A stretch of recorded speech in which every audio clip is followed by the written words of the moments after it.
பட்டியலின மக்களுக்கும் பன்னியர் மக்கள் 2 பேரும் அடிச்சுக்கணும், மோதணும், அதுல குளிர் காயணும். திமுக காலகாலமா பண்றது. இதுல திமுக PhD படிச்சிருக்கிறாங்க. அதெல்லாம் இனி அதை எடுபட போறது கிடையாது. எங்களுக்கு வேண்டியது வளர்ச்சி. அடக்கப்பட்ட, ஒடுக்கப்பட்ட, வஞ்சிக்கப்பட்ட, தாழ்த்தப்பட்ட, பிற்படுத்தப்பட்ட, மிகவும் பிற்படுத்தப்பட்ட சிறுபான்மை மக்கள் எல்லாம் படிக்கணும், வேலைக்கு போகணும், மான மரியாதையுடன் வாழணும், சுயமரியாதையுடன் வாழணும். இதுதான் சமூக நீதி. இங்க அரிசிக்கத்து போகப்படுது அதெல்லாம் இல்ல, வேண்டாம். இதை உறுதிப்படுத்துகின்ற வகைதான் இந்த கூட்டணியிலே நாங்கள் சேர்ந்திருக்கின்றோம். நம் கூட்டணி வெற்றி கூட்டணி. இந்த கூட்டணி உறுதியாக தமிழ்நாட்டில் ஆட்சி வர இருக்கிறது. இவர்கள் எல்லாம் இன்னும் கொஞ்ச நாள்ல அடுத்த மாசத்துல இருந்து எல்லாம் ஜெயிலுக்கு போக போறாங்க. திமுகவில் எல்லாம் கொள்ளடிச்சு கொள்ளடிச்சு கொள்ளடிச்சு கேட்கின்றேன். கடைசியாக கடந்த நாடாளுமன்ற தேர்தலில் உங்களுக்கு நல்ல ஒரு வேட்பாளரை நாங்கள் கொடுத்தோம். சௌமியா அன்புமணியை கொடுத்தோம். நல்ல ஒரு வேட்பாளர். அதனால ஆனாலும் ஒரு தகுதி இல்லாதவரை தருமபுரி மாவட்ட மக்கள் தேர்வு செய்தீர்கள். இப்ப திமுகவுடைய நாடாளுமன்ற உறுப்பினர் என்ன ஒரு துரும்ப, ஏதாவது ஒரு சின்ன பிரச்சனை, ஏதாவது ஒரு முன்னேற்றம் உங்களுக்கு தானே. நான் மொரப்பூர் தர்மபுரி ரயில்வே திட்டத்தை கொண்டு வந்தேன். அன்புமணி ராமதாஸ் கொண்டு வந்தேன். 19 முறை அமைச்சர்களை நான் சந்தித்து, அதிகாரிகளை சந்தித்து, எவ்வளவு சிரமப்பட்டு இந்த பகுதிக்கு, இந்த மாவட்ட முன்னேற்றத்திற்கு தர்மபுரி மொரப்பூர் ரயில்வே திட்டம் உங்களுடைய 80 ஆண்டு கனவை நான் நிறைவேற்றினேன். தொப்பூர் கணவாய் திட்டம், எவ்வளவு விபத்துக்கள், சாலை விபத்துக்கள்.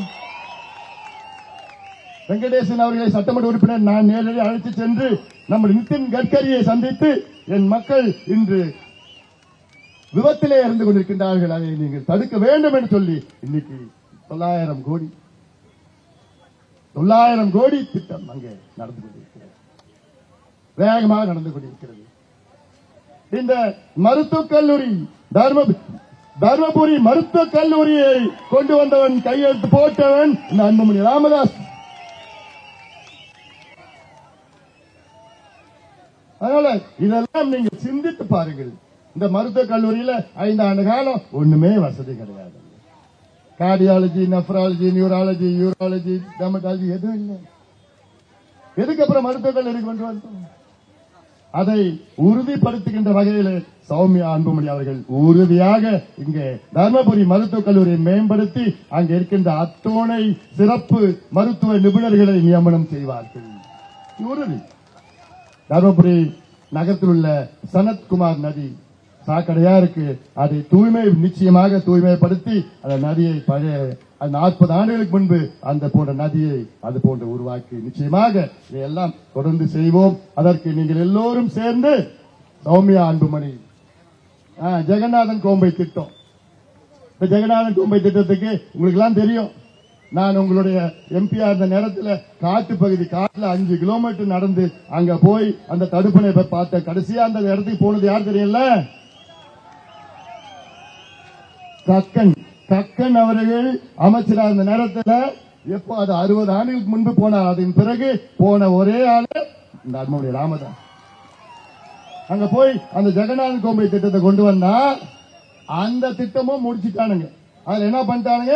அது 2-3 மீட்டர் கீழே கட்டிட்டாங்க. தண்ணி நிக்கல. தண்ணி நின்னாதான், அது 2-3 மீட்டர் மேல நின்னாதான் அந்த தண்ணி வந்து அதுல சைட்ல இருக்கிற வாய்க்கால் மூலமா வந்து இங்க இருக்கின்ற ஜெகநாதன் பகுதி, இந்த போகின்ற பாளையம்புதூர் பகுதி, இந்த பகுதி ஏலகிரி பகுதி, சாமிச்செட்டி பகுதி எல்லாமே அது வரைக்கும் நாகாவதி அணை வரைக்கும் அந்த தண்ணி போகுது. நல்லா சிந்தித்து பாருங்க.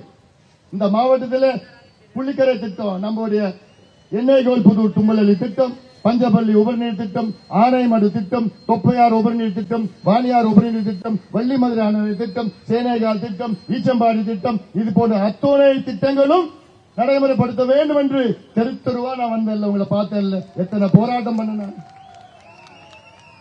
நான் கேட்கின்றேன். நான் உங்களிடம் வாக்குகள் கேட்பது உரிமையோடு நான் கேட்கிறேன். நிச்சயமாக ஒரு மாற்றம் நடக்கும்.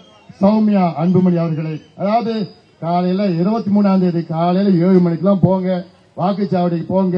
அந்த வாக்குச்சாவடியில மின்னணு வாக்குப்பதிவு இயந்திரம் எலக்ட்ரானிக் ஓட்டிங் மிஷின்ல 6வது வரிசையில் இருக்கின்ற சௌமியா அன்புமணி 6வது வரிசையில 6வது வரிசையில சௌமியா அன்புமணி எத்தனாவது 6வது வரிசையில சௌமியா அன்புமணி மாம்பழம் சின்னம் 6வது வரிசையில சௌமியா அன்புமணி மாம்பழம் சின்னம்.